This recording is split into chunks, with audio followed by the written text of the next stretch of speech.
Asyhadu anna Muhammadan abduhu wa rasuluhu sallallahu alaihi wasallam la nabiyya ba'dahu. Allahumma shalli ala sayyidina Muhammad wa ala ali sayyidina Muhammad. Pertama dan utama sekali, marilah sama-sama kita panjatkan puji dan syukur kita kehadirat Allah Subhanahu wa taala yang mana pada malam hari ini Allah masih memberikan kesempatan, kesehatan dan kemampuan sehingga kita bisa hadir di sini dalam rangka mereka salat fardu maghrib secara berjamaah, dan insyaallah nanti kita akan melanjutkan dengan mendengarkan tausiah dan ditutup dengan salat isya secara berjamaah. Mudah-mudahan saja semua yang kita lakukan ini mendapatkan ridho dan rahmat dari Allah Subhanahu wa taala. Selanjutnya salawat dan salam marilah sama-sama kita kirimkan kepada junjungan kita Nabi Muhammad sallallahu alaihi wasallam dengan ucapan Allahumma shalli ala sayyidina Muhammad wa ala sayyidina Muhammad. Bapak, Ibu hadirin jamaah salat yang menghormati, yang akan berikan tausiah dan memberikan bersama pada malam hari ini adalah Ustaz Haji Muhammad Sarwan Raja. Alhamdulillah beliau sudah bersama kita. Marilah kita awali dari pembacaan kita ini dengan bacaan basmalah. Bismillahirrahmanirrahim.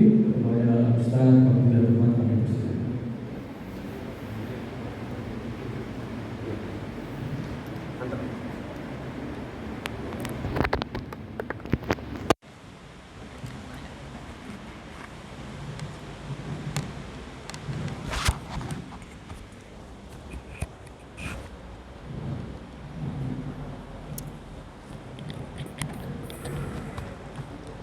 Assalamualaikum warahmatullahi wabarakatuh.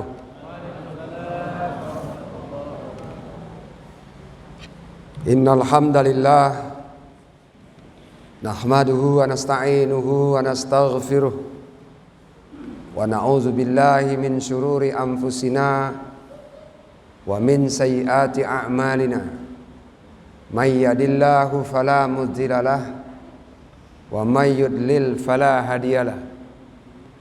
Asyhadu an la ilaha illallah wa asyhadu anna Muhammadar Rasulullah sallallahu alaihi wasallam la nabiyya wa la rasula ba'da. Amma ba'du, yang kita hormati bapak-bapak dan ibu-ibu jemaah Masjid An-Nabi Pandai, orang tua-tua kita dan juga pengurus masjid. Semoga kita selalu berada dalam lindungan Allah Subhanahu wa taala. Amin ya rabbal alamin. Apa kabar Bapak Ibu? Sehat? Alhamdulillah. Kita bersyukur kepada Allah bahwa malam hari ini kita masih diberikan nikmat, yaitu nikmat kesehatan dan juga nikmat kesempatan, sehingga kita bisa melangkahkan kaki kita untuk hadir di rumah Allah yang kita muliakan, yaitu Masjid An-Naba yang sama-sama kita banggakan. Kehadiran kita Bapak-bapak dan Ibu-ibu untuk melaksanakan sholat berjamaah dengan hitungan pahala 27 derajat dibanding dengan sholat sendirian. Itu yang berjamaahnya saja, belum hitung-hitungan datang ke masjidnya. Jadi kalau sholat berjamaah ini walaupun tak di masjid, walaupun di mana saja, di masjid atau tak di masjid, kalau dia berjamaah 27 derajat bandingnya dengan sholat sendiri. Keistimewaan sholat berjamaah di masjid ini, selain mendapatkan 27 derajat, juga mendapatkan pahala hadirnya ke masjid. Setiap langkah dari rumah kita sampai kemari dihitung oleh Allah. Duduk kita di masjid ini dihitung seperti nilai pahala iktikaf. Napas kita yang kita keluarkan, kita masukkan lagi ke dalam tuh oksigen dan H2S, ya karbon dioksida tuh. Itu bapak-bapak dan ibu-ibu dihitung oleh Allah sebagai pahala tasbih setiap keluarnya. Makanya bapak-bapak dan ibu-ibu, maka Rasul menganjurkan kita itu untuk datang berjamaah sholat di masjid, bukan di rumah, di masjid. La sholata li jaril masjid illa fil masjid, kata Rasul. Tidak dikatakan sholat bagi tetangga masjid kecuali di masjid. Nah, itu bagi laki-laki. Kalau bagi perempuan, tidak ada keberatan baginya untuk ke masjid, tidak mengganggu aktivitas di rumah, tidak ada masalah. Karena Nabi tak pernah melarang perempuan sholat berjamaah di masjid. Walaupun lebih baik sholat di rumah. Tapi kalau dia ke masjid silakan. Siti Aisyah ikut berjamaah terus di masjid. Maka di Masjid Nabawi itu ada tiang, namanya tiang Aisyah. Tiang Aisyah. Di Masjid Nabawi itu banyak bermacam-macam tiang, Pak. Itu punya nama masing-masing. Ada tiang Kinana, ya. Ada tiang Aisyah, ada tiang Muhajirin, nah, banyak nama-nama tiangnya. Ada tiang di situ adalah tiang Aisyah. Kenapa kok disebut dengan tiang Aisyah? Karena Siti Aisyah itu kalau berada di Masjid Nabawi, langganannya tiang itu, menyandar. Nah, kita bersyukur alhamdulillah lah masjid kita tak bertiang, Pak. Kalau sempat bertiang masjid kita ada yang langganan tuh Pak, nyandar. Nah, itu dia. Nah, kita kan nyandarnya kan di pinggir-pinggir. Ya, udah kokoh masjid kita ini. Makanya bapak-bapak dan ibu-ibu, perempuan silakan kalau mau ke masjid. Tapi kalau memang ada kegiatan di rumah yang tidak bisa ditinggalkan, lebih bagus sholatnya di rumah. Kemudian bapak-bapak dan ibu-ibu, kita berselawat kepada Nabi kita Muhammad sallallahu alaihi wasallam. Allahumma salli ala Muhammad wa ala ali Muhammad. Ibunda dan ayahanda, sekarang kita masih berada di bulan Rabiul Awal. Di mana-mana gaung selawat bergema. Di mana-mana orang memperingati Maulid Nabi. Memperingati Maulid Nabi memang bukan merupakan anjuran sunnah, tetapi anjuran yang baik menurut para ulama. Ulama-ulama yang hebat-hebat, tidak ada yang berani mengatakan Maulid Nabi itu adalah salah. Ulama-ulama yang tak hebat itulah kadang-kadang yang bikin masalah. Ulama hebat-hebat tak ada. Makanya para ulama itu menyebutkan orang itu melakukan bid'ah sangat hati-hati. Karena apabila orang sudah dikatakan bid'ah, berarti dia telah memasukkan orang itu ke neraka. Hati-hati bapak-bapak. Kita tega mengatakan saudara kita bid'ah, berarti kita setega itulah memasukkan saudara kita ke neraka. Kullu bid'atin dolalah wa kullu dolalatin finnar. Setiap bid'ah sesat, yang sesat masuk neraka. Kalimat yang sesat yang masuk neraka. Maka kalimat itu dimaknakan oleh imam mazhab yang berpegang dengan imam mazhab Syafi'i, yang tak sesat tak masuk neraka, yang sesat yang masuk neraka. Jadi bid'ah itu ada yang sesat, ada yang tak sesat menurut pemandangan pahaman mazhab Syafi'i. Maka mereka membagi bid'ah itu terbagi kepada dua. Ada bid'ah yang sesat, ada bid'ah yang baik gitu. Nah, perlu diingat, bolehlah kalau ada yang mengatakan semua bid'ah sesat. Lalu pertanyaannya, bid'ah itu hukum atau tidak? Ya Pak, bid'ah itu hukum atau tidak? Tidak kan? Kalau bid'ah itu tidak hukum, berarti tidak semuanya sesuatu yang kamu katakan bid'ah itu adalah haram. Karena bid'ah bukan hukum. Bisa saja bid'ah itu menjadi sunnah, sunat hukumnya. Bisa saja bid'ah itu menjadi makruh, karena hukum dalam Islam itu ada 5. Wajib, haram, sunnah, makruh, mubah atau harus. Jadi kalau ada yang bilang tak ada hukum-hukum ini, itu bahaya. Kita hidup itu berdasarkan kepada yang 5 ini. Jalan kita ini untuk meniti kepada kebaikan atau keburukan, kita tahunya itu dari 5. Mau ke sana, oh ini haram. Mau ini yang dilakukan, oh ini makruh. Mau ini yang dibuat, oh ini sunnah. Nah, itu makanya itu yang menyelamatkan kita. Bukan main terobos saja, ada rambu-rambunya. Jadi bapak-bapak dan ibu-ibu, apakah Nabi SAW tidak pernah memperingati Maulid? Kalau ada yang bilang tidak pernah, saya agak khawatir sedikit kalau yang mengatakan tidak pernah. Kenapa kok khawatir? Berarti dia belum banyak baca hadis. Makanya kalau saya ditanya, Ustadz, ada apa? Nabi pernah tidak melaksanakan Maulid? Nanti ya, kita cari dulu hadisnya.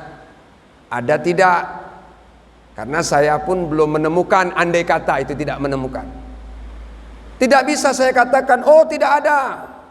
Tak boleh. Memang saya sudah hafal berapa hadis. Saya hafal hadis pun pakai HP-nya. Mati HP ini tak hafal lagi saya. Ya kan? Saya ngapal hadis tuh pakai laptop. Mati laptop saya tuh habis, nggak bisa saya ceramah lagi dong. Tak bisa terbaca sama saya. Sekelas itu sudah berani mengatakan itu sesuatu yang bid'ah yang tak pernah. Udahkah selesai dia membaca hadis Bukhari, syarah yang ditulis Ibnu Hajar Asqalani dalam kitab Fathul Bahri yang sampai 27 jilid itu, udah pernah dia baca? Udah pernah dia baca syarah Muslim, Sunan Abu Daud, sudah pernah belum? Kalau belum dibaca itu, ngapa berani-berani dia bilang bahwasanya Nabi tak pernah maulid? Bilang sajalah, aku belum menemukan dalilnya, nanti ya saya cari dalilnya dulu. Itu baru keren. Tidak memponis pertanyaan orang dengan pikirannya sendiri, nggak boleh. Kita cari dulu. Begitu dicari ketemu rupanya Nabi ternyata pernah memperingati maulid. Malahan sering kali pun. Tapi Nabi memperingati maulid itu tak sama seperti kita memperingati maulid hari ulang tahun untuk anak kita. Kalau ulang tahun anak kita kan pakai lilin sama roti, ya kan? Kalau dulu nggak ada lilin angka, lilin-lilin itulah dipasang berapa jumlah umur, sejumlah itu pula lah. Kan dulu gitu tuh. Anaknya umur 7 tahun, lilin itu ditancapkan 7. Ditiup lah itu. Anak umur 10 tahun, lilin itu ditancapkan 10 di kuil. Makin besar, makin tinggi umur yang sudah dipakai di ulang tahun tuh, pertama kuenya makin besar. Kenapa? Lilinnya makin banyak. Mana bisa lilin kecil-kecil? Kalau 70 dia umurnya 70 lilin lah ditancapkan itu. Nah, itu suruh ngiyup itu Pak, sampai mati lilin yang ditiupnya itu. Kalau 70 tahun meniup lilin 70, saya kira yang ulang tahun pun bisa mati duluan. Ya kan? Makanya sekarang simple. Dengan adanya angka simple, nampaklah bahwasanya manusia ini serba simple. Dan celit pun nampak pula di situ. Mau bikin acara ulang tahun cukup bikin kue segini. Ya kan? Segini saja. 70 umurnya kasih angka 7 dan 0, selesai. Akhirnya begitu siap ulang tahun itu pun dibawalah bungkusan untuk anak-anak. Apa itu? Ciki-ciki. Nah, tidak seperti itu Nabi merayakan ulang tahun tuh. Nabi SAW setiap hari Senin berpuasa. Lalu ditanya oleh sahabat, ya Rasul, mengapa setiap hari Senin engkau berpuasa ya Rasulullah? Apa gerangan? Rasul menjawab, karena aku dilahirkan pada hari Senin. Aku senang dengan kelahiranku itu, maka aku rayakan dengan melaksanakan ibadah puasa. Nah, kan itu merayakan ulang tahun. Nabi ngomong seperti itu kok. Berarti kan ulang tahun. Lalu ditanya, kalau puasa iyalah Pak. Tapi kan Nabi merayakan maulid itu tak pernah seperti orang-orang merayakan sekarang. Orang-orang merayakan sekarang maulid ini kayak mana? Panggil ustadz ceramah, orang duduk makan kue. Jadi Nabi tak pernah bikin kayak gitu. Iya. Kalaupun Nabi tak pernah bikin kayak gitu dan kami yang bikin seperti itu, di mana salahnya? Di mana salahnya? Ada ulama Wahabi dari Arab Saudi datang ke Indonesia. Dia ingin melihat sendiri macam mana sih orang Indonesia ini merayakan Maulid. Kok gencar sekali. Dibawalah orang itu, ulama Arab itu, ulama Wahabi itu, ke satu tempat yang sedang memperingati Maulid. Kemudian mendengarkan ceramah agama. Lalu ditanya, bagaimana menurut Anda tentang Maulid di sini? Ini bukan bid'ah, ini taklim, ini ilmu, bukan bid'ah ini.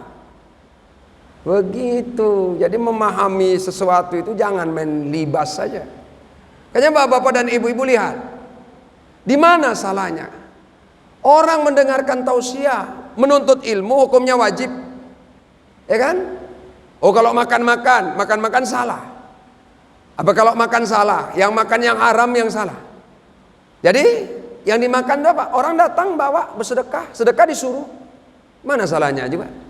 Ini makanya bapak-bapak dan ibu. Oh karena tidak ada Nabi ceramah. Dulu di zaman Rasul, orang yang paling pinter, yang paling hebat ilmunya itu Nabi Muhammad. Kalau mau bikin maulid, Nabi diundang ustadznya siapa juga? Siapa ustadz yang mau diundang oleh Nabi juga? Ketika Nabi masih hidup, itu para sahabat Nabi itu nggak ada ilmu mereka. Artinya apa? Kepinteran mereka itu tak ada, nggak kelihatan. Begitu Nabi meninggal dunia, barulah ilmu mereka itu kelihatan bercahaya. Maka Rasul mengatakan, saya ini kotanya ilmu, saya kotanya ilmu, kata Nabi. Ali itu pintunya. Ana Madinatul Ilm wa Ali babuha. Saya ini kotanya ilmu, Ali itu pintunya. Tapi ketika Nabi hidup, Ali tak tahu mau bikin apa. Begitu dia hebat ilmunya, Ali kelihatan tidak ada ilmunya. Karena apa? Ketika orang bertanya kepada mereka, semua diserahkan kepada Nabi. Ali, apa hukumnya ini? Tanya Nabi, itu Nabi ada. Nggak berani mereka jawab. Tanya Abu Bakar, ya Abu Bakar, apa hukumnya ini? Tanya Rasulullah. Rasulullah ada tuh. Jangan nanya saya. Ditanya Umar bin Khattab, apa kata Umar? Tanya Rasulullah. Rasulullah ada. Ya kan? Orang sekarang kalau bertanya sama orang, ada ustadz di situ, ustadznya nggak dipakai. Bang, apa? Apa hukumnya gini-gini bang? Oh itu haram tuh. Kita tanya ustadz kenapa bang? Nggak ada itu ustadz tuh, sama aku aja bisa tuh dah. Orang sekarang kan kayak gitu. Ustadz tuh tak berlaku sama orang. Kok tahu abang? YouTube. Aku udah nengok di YouTube. Makanya itu tak boleh tuh. Tanya aja lah sama Ustadz Ahmad Sehat kenapa rupanya. Nggak usah.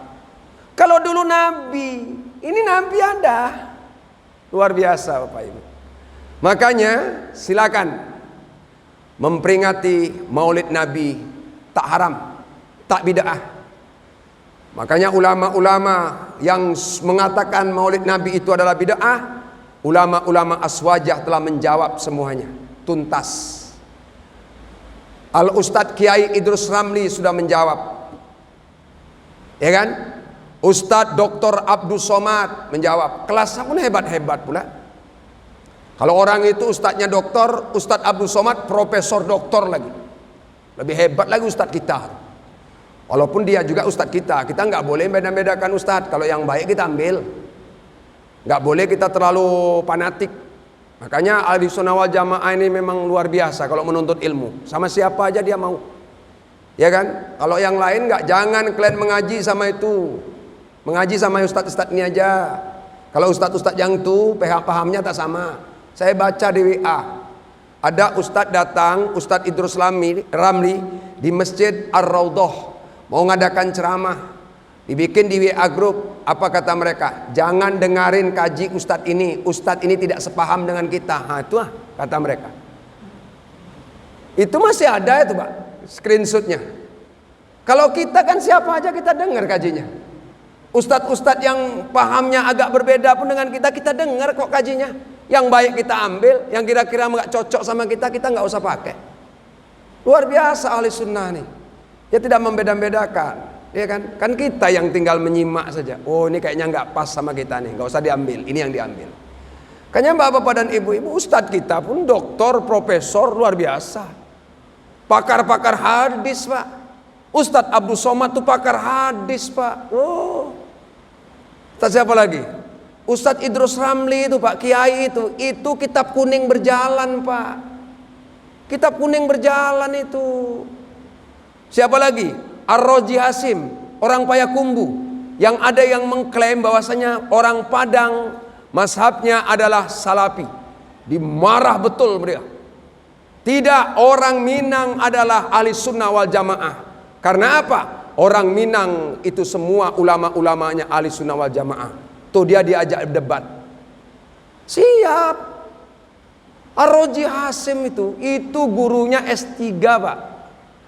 S3 itu dia gurunya, Pak. Apalagi kita? Jangan takut, sudah dibahas semua itu. Kita sudah menyampaikan aja supaya kita nggak kata. Karena gini, Pak, orang takut memperingati Maulid. Di jalan dibilang memperingati Maulid masuk neraka, kata. Ngeri lah dia, Pak, ngaji masuk neraka. Dengarkan Maulid masuk neraka. Kalau yang dengarkan Maulid aja masuk neraka, ustadznya kan lebih parah lagi masuknya. Ustadz yang ceramah ini kan lebih parah pula masuk nerakanya. Dah, Pak dan ibu-ibu, alhamdulillah kita semua udah paham itu. Ya, tak banyak kata Ustadz Julhendri Rais, tak banyak orang yang kayak gitu. 1-2 aja setiap masjid. Tak usah kasih kesempatan. Tak usah jadi pengurus orang model kayak gitu tuh. Pengurusnya kita aja. Kalau dikasih kesempatan bahaya nanti. Tak usah jadi imam. Sapun kalau mau sholat terus suruh ke belakang. Awal di depan supaya dia di belakang. Kadang-kadang dia udah di belakang, awas salam dia kabur, tegak saja. Nah, kita kasih di depan kita. Gak usah kasih kesempatan orang-orang kayak gitu itu. Kalau kasih kesempatan bahaya. Makanya bapak-bapak dan ibu-ibu, mari ahli sunnah wal jamaah harus kuat. Harus kuat. Karena semua kita tengok bapak-bapak, kalau sanad mereka pada akhirnya adalah orang-orang Asy'ariyah. Tidak ada, semua akhirnya itu adalah orang-orang ahli sunnah wal jamaah. Pada akhirnya sanadnya mereka adalah bermazhab. Sekarang ini mereka mengatakan tidak bermazhab, tapi mau guru-gurunya terakhirnya itu adalah orang-orang bermazhab. Sampai kapan? Ibnu Taimiyah awalnya. Begitu Ibnu Taimiyah ada lagi muridnya. Habis Ibnu Taimiyah tahun berapa? 800 Hijriah saja. Jauh itu. 1800 sekian Masehi. Sementara Asy'ariyah kapan? Coba. Sebelum ada orang-orang imam-imam hadis, Asy'ariyah sudah ada. Makanya bapak-bapak dan ibu-ibu, terputus sampai sini. Begitu ada gurunya lagi, ternyata orang kita. Putus dia. Udah, berarti itu. Nah, ketika kita bicara Maulid, kelahiran Nabi, kita cuma ingin mengetahui saja. Walaupun mungkin bapak-bapak dan ibu-ibu sudah melaksanakan Maulid di masjid ini. Ada yang istimewa. Kelahiran Nabi itu ada yang istimewa, Pak. Di mana kelahiran Nabi itu istimewa? Di dalam kitab Al-Barjanji. Ya, kitab Al-Barjanji ini nama kitab, kebetulan pengarangnya pun Al-Barjanji, Syekh Al-Barjanji. Dia menyampaikan sejarah Nabi 3 hari 3 malam yang diundang oleh Salahuddin Al-Ayyubi pada bulan Rabiul Awal pada saat itu.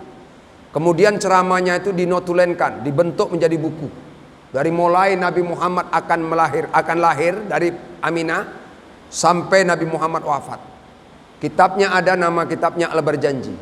Kalau bapak ibu tinggal di kampung-kampung di Medan, di mana itu kitab itu sering dipakai untuk ngundang-undang orang mau pesta, itu dipakai. Tidak sah rasanya anaknya itu pesta beralek kalau tidak diundang Al-Barjanji sama Marhaban, ya kan? Biarpun diundangnya keyboard, biarpun diundangnya lodrok, biarpun diundangnya band, kalau tak diundang Al-Barjanji sama Marhaban tak sah pestanya. Sekarang udah diundang Marhaban berjanji, kalau tak diundang keyboard tak sah. Nah, itu pula. Malahan sekarang Al-Barjanji itu tak ada lagi, Pak. Keyboard memang agak lain pula memang. Kalau keyboard ini bayarnya 3 juta. Al-Barjanji cepet limpul.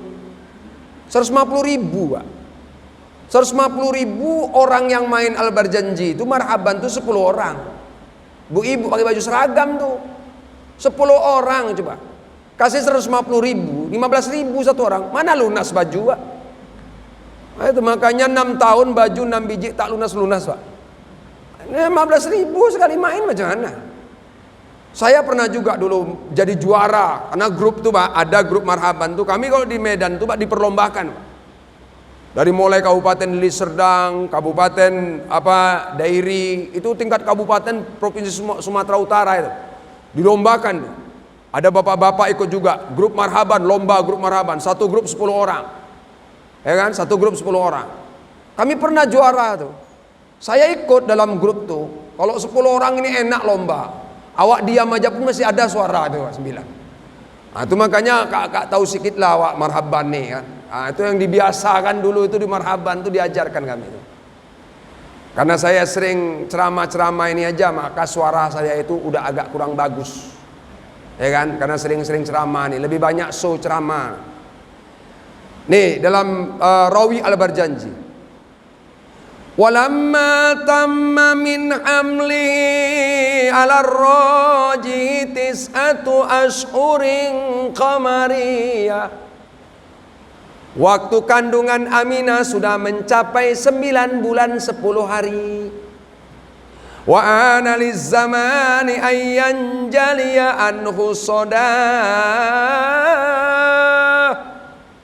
Masa kelahirannya pun sudah hampir tiba. Nah, ini yang penting nih. Ini bait yang penting nih. Hadara ummahu lailata maulidihi Asiyatu wa Maryamu fi niswatim minal haziratil qudasiyah. Waktu malam kelahiran Nabi Muhammad SAW diutus oleh Allah 2 wanita suci yang bernama Asia dan Maryam. Asia itu kapan? Maryam itu kapan? Diutus ketika Aminah hendak melahirkan wanita yang 2 nih. Orang banyak menjaga akan lahirnya Muhammad di perut Aminah. Tapi ketika Rasul lahir, Muhammad lahir, tidak ada yang tahu yang menjaga nih. Semua tertidur. Tahunya ketika Muhammad sudah dibendong, Aminah pun sudah dibersihkan.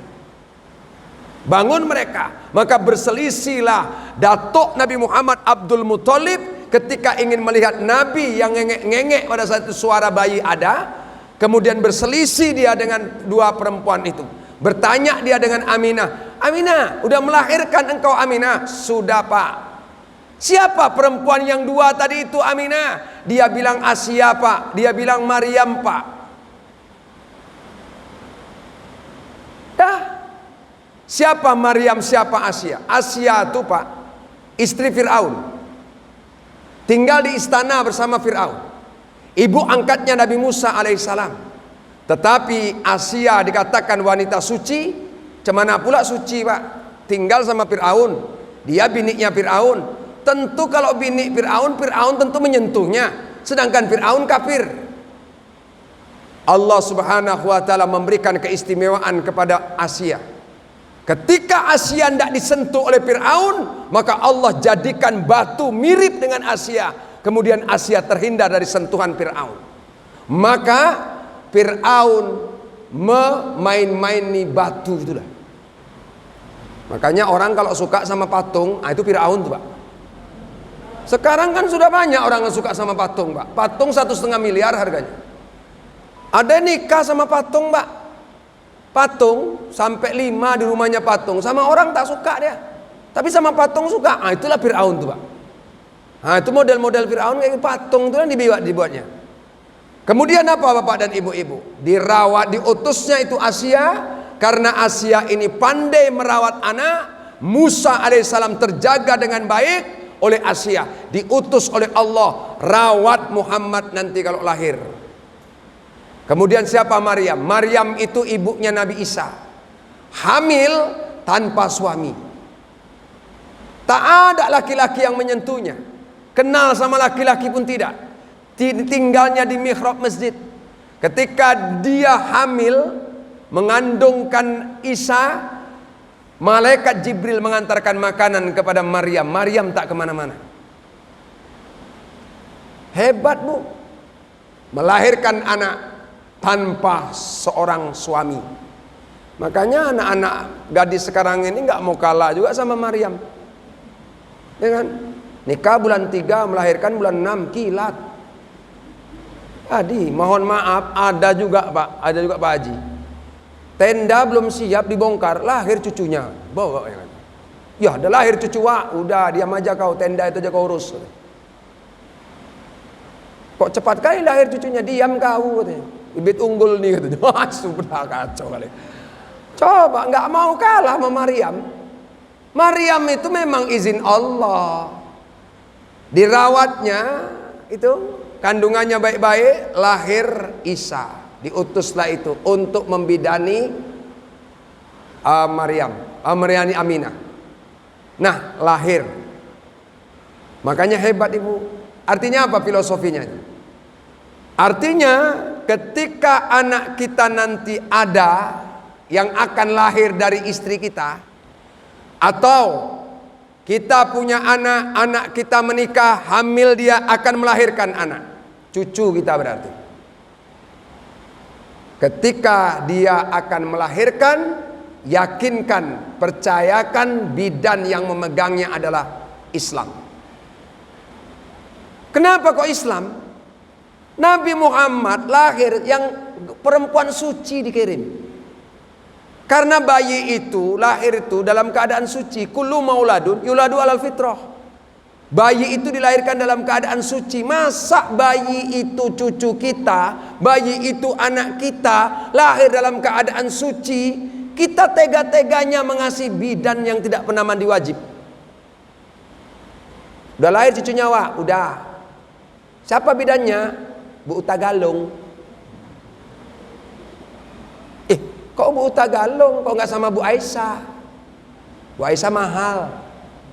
Bu Uta Galung, lumayan lah, agak murah sedikit. Bu Uta Galung berapa memang? Bu Aisyah berapa? Kalau Bu Aisyah 800, Bu Uta Galung 775, 25.000 aja. Tega dia 25.000. Ada bapak mohon maaf, di kampung itu ada bidan, tidak ada yang Islam. Dia spesi, kandungannya sama bidan yang non muslim. Tapi begitu sebulan tidak melahirkan, dia izin kepada suaminya, "Bang, aku balik kampung aja ke rumah mak, bang." "Kenapa dek? Ngerepotin mak." "Aku mau melahirkan di kampung, aku udah kasih tahu mak." "Kok nggak melahirkan di sini aja?" "Aku ingin bang, anak kita ini dipegang sama bidan yang beragama Islam. Biarlah kita spesi sama dia, nggak apa-apa." Tengoklah bu, anak saya 3, saya pastikan anak saya itu bidannya adalah Islam. Bidan pertama, anak pertama adalah Hajah Mutiasari. Kawannya yang mau melahirkan saat itu adalah 5. Semua merengek-rengek kesakitan. Baru tahu kali itulah saya nengok perempuan mau melahirkan. Nangis. Tapi bidan Mutia santai aja nengoknya. Nggak ada rasa gelisah, nggak ada rasa resah. Saya tanya, "Bu, ibu kok santai aja nengok orang mekik-mekik kesakitan mau melahirkan?" "Biarkan aja lah Pak Ustadz. Itu udah yang kelima tuh Pak Ustadz." "Kok gitu?" Pertamanya bilang gitu juga, "Aduh sakit bu, tobat bu." Besok datang lagi tahun depan. Nah itu lagi. Nah itu makanya biarkan aja. Sakit bu. Tahun depan datang lagi. Netir pula dia terus-terusan. Nah itu sakitnya, itu sakit ecek-eceknya itu. Kalau udah lahir senangnya ketawa itu dia tuh. "Oh gitu, iya." Dah, begitu mulai istri saya mau melahirkan, apa yang dia bilang? "Allahu Akbar, Subhanallah, ayo pi terus pi. Allahu Akbar, Subhanallah." Islam bidannya. Menurut keyakinan. Tapi kalau bidannya nggak Islam, puji Tuhan, haleluya, ayo puji Tuhan. Mampus sana awak buatnya. Pasti gitulah. Orang keyakinan dia seperti itu, ya kan? Udah melahirkan nanti baru gini dia. Bapak-bapak, masa saya bilang bohong? Janganlah cerita itu dulu. Pergi aja kita ke rumah sakit yang bukan rumah sakit Islam, udah nampak tuh.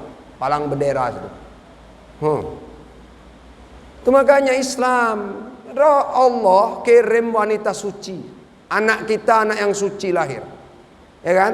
Tuh makanya salah satunya bapak-bapak dan ibu-ibu gembira menyambut kedatangan Muhammad, itu diberikan kebahagiaan. Cuman ada salahnya, orang maulid juga, tapi sak sholat, ini yang payah. Maulid rajin, sholat enggak, ini bahaya. Gembira dia dengan lahirnya Nabi. Bapak tahu kan satu kisah Abu Lahab, Pak. Abu Lahab itu kan masuk neraka tuh, Pak, sama istrinya, dikalungkannya bara api neraka itu kan. Ada ceritanya dalam Quran tuh, Pak. Tabbat yada Abi Lahab wa tab, kan itu kan. Abu Lahab tuh ketika Aminah mau melahirkan, dia panggil budaknya, Pak. Budaknya namanya Suaibah. Dalam sejarah di Siron Nabawi namanya Samil Muhammadiyah itu dijelaskan. Jadi disampaikan apa katanya? Suaibah, ya Tuhan, coba kau tengoklah Aminah mau melahirkan. Nanti kalau udah melahirkan Aminah kau kasih kabar sama aku. Iya Tuhan. Pergilah Suaibah nih. Begitu Suaibah berangkat, menengoklah, ditunggunya betul lah Aminah nih sampai melahirkan. Tak tahu Suaibah Aminah melahirkan karena tertidur. Akhirnya tahu-taunya kalau Aminah sudah melahirkan, Abdul Muthalib membawa anak Aminah ini. Ramelah orang, bangunlah Suaibah. Sudah melahirkan Aminah, sudah. Apa anaknya? Laki-laki. Siapa namanya? Abdul Muthalib bikin nama Muhammad. Dah lari Suaibah, pergi ke tempat Abu Lahab. Tuan Abu Lahab, ya. Aminah udah melahirkan Tuan. Orangnya apa? Laki-laki Tuan.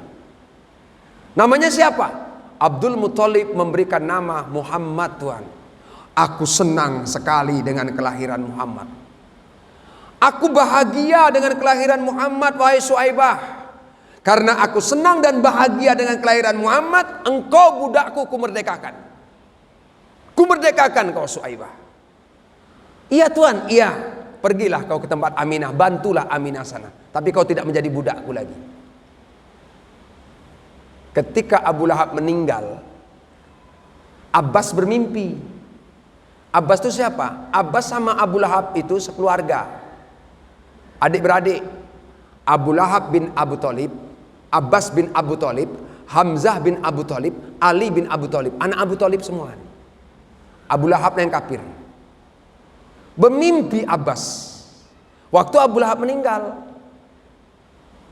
Ketemulah sama Abu Lahab si Abbas nih. Wahai Abu Lahab, dari mana aku masuk nerakanya? Ada apa cerita di neraka nih?